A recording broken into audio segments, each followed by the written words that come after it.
ഇന്ന് ഈവനിങ് ആയപ്പോൾ മേലത്തെ വീട് വരെ ഒന്ന് പോകാമെന്ന് വിചാരിച്ചു കേട്ടോ. അപ്പോൾ റിച്ചും അച്ഛമ്മയും കൂടി നേരത്തെ പോയിട്ടുണ്ടായിരുന്നു. പിന്നീടാണ് ഞാൻ പോയത്. അപ്പോൾ അങ്ങനെ അവരുടെ വീട്ടിലെത്തി. പോണ വഴിയാണ് ഇതൊക്കെ. അങ്ങനെ വീട്ടിലെത്തിയപ്പോൾ അവിടെ ഏട്ടനും ചേച്ചിയൊക്കെ ഇരിക്കുന്നുണ്ട്. ഇതാണ് മേലത്തെ വീട്. അപ്പോൾ അങ്ങനെ നിൽക്കുമ്പോഴാണ് നമ്മുടെ റിച്ചു അതിൻ്റെ ഉള്ളിൽ നിന്ന് ഒച്ച ഉണ്ടാക്കുന്നുണ്ടായിരുന്നു. അവരൊക്കെ നേരത്തെ എത്തിയിട്ടോ. അങ്ങനെ എന്നെ കണ്ടപ്പോൾ എൻ്റെ പേരൊക്കെ വിളിച്ച് അങ്ങനെ നോക്കിക്കൊണ്ടിരിക്കുകയാണ്.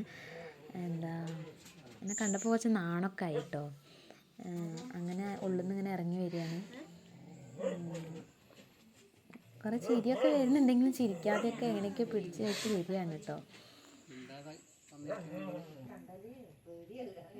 റോസി ഇടൂ ഞാൻ റോസി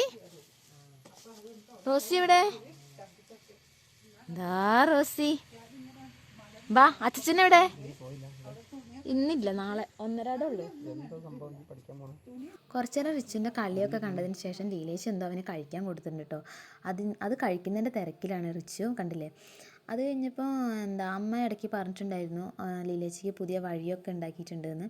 അപ്പോൾ അതൊക്കെ ഒന്ന് കാണാൻ വേണ്ടി ഞാൻ താഴേക്ക് ഇങ്ങനെ ഇറങ്ങിയതാണ്. സാധാരണ ഇവർ വന്നുകൊണ്ടിരുന്നത് വേറെ വഴിയിലൂടെ ആയിരുന്നു കേട്ടോ.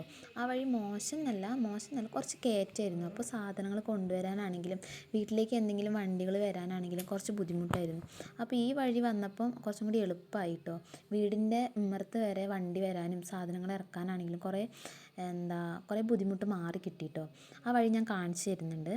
അപ്പോൾ ഭാസ്കരേട്ടൻ എന്തോ കൈകൊണ്ട് എന്തൊക്കെയോ കാണിക്കുന്നുണ്ട് കേട്ടോ. ഹായ് ഒക്കെ തരുന്നുണ്ട്.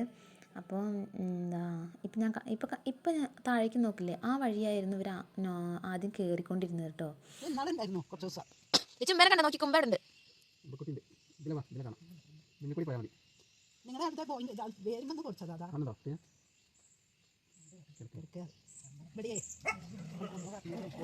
ഞങ്ങൾക്ക് മണി പ്ലാന്റ് വേണ്ടേ? ഇല്ല കേട്ടോ, ഞങ്ങൾക്കാണ് പൈസ ഇല്ലാത്ത.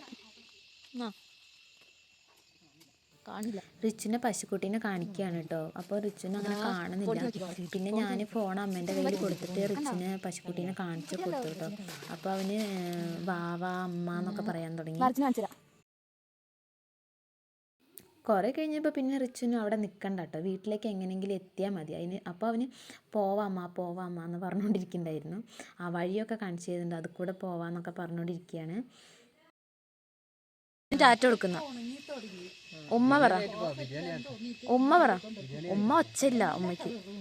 ഉമ്മ പറ, ബൈ ബൈ പറ, ബൈ ബൈ. അച്ഛമ്മയ്ക്കും അല്ല അമ്മമ്മയ്ക്കും കൊടുക്ക്. ഉമ്മ കൊടുക്കുന്നാലേ പോകാൻ പറ്റുള്ളൂ.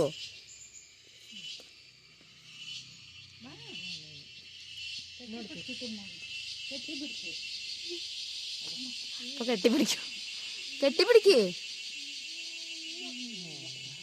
എന്നിട്ട് പെണ്ണുങ്ങൾക്ക് മാത്രമേ കെട്ടിപ്പിടിച്ച് കൊടുക്കുള്ളൂ. പിന്നെ വരാന്ന് അച്ഛന് കെട്ടിപ്പിടിച്ച് കൊടുക്ക്.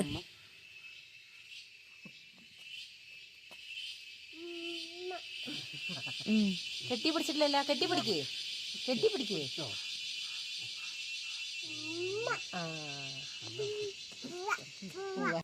കുറച്ച് കഴിഞ്ഞാൽ പിന്നെ വീട്ടിലേക്ക് പോകണം എന്നുള്ള മൈൻഡ് മാറി കേട്ടോ. അതിന് ശേഷം അവൻ്റെ അച്ഛമ്മ എങ്ങനെയാണ് നടക്കുക, മാമ എങ്ങനെയാണ് നടക്കുക, അതൊക്കെ ഇങ്ങനെ ഭാസ്കരേട്ടന് കാണിച്ചു കൊടുക്കണ്ടായിരുന്നു.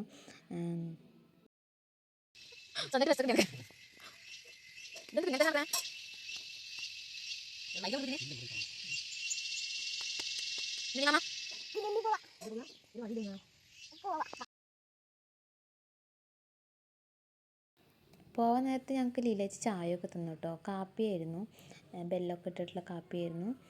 ലീലേച്ചിൻ്റെ സ്പെഷ്യൽ ചായയൊക്കെ ആയിരുന്നു കേട്ടോ.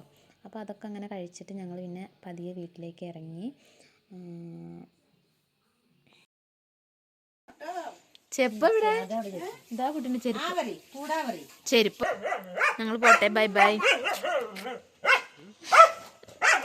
ഭാസ്കരേട്ടൻ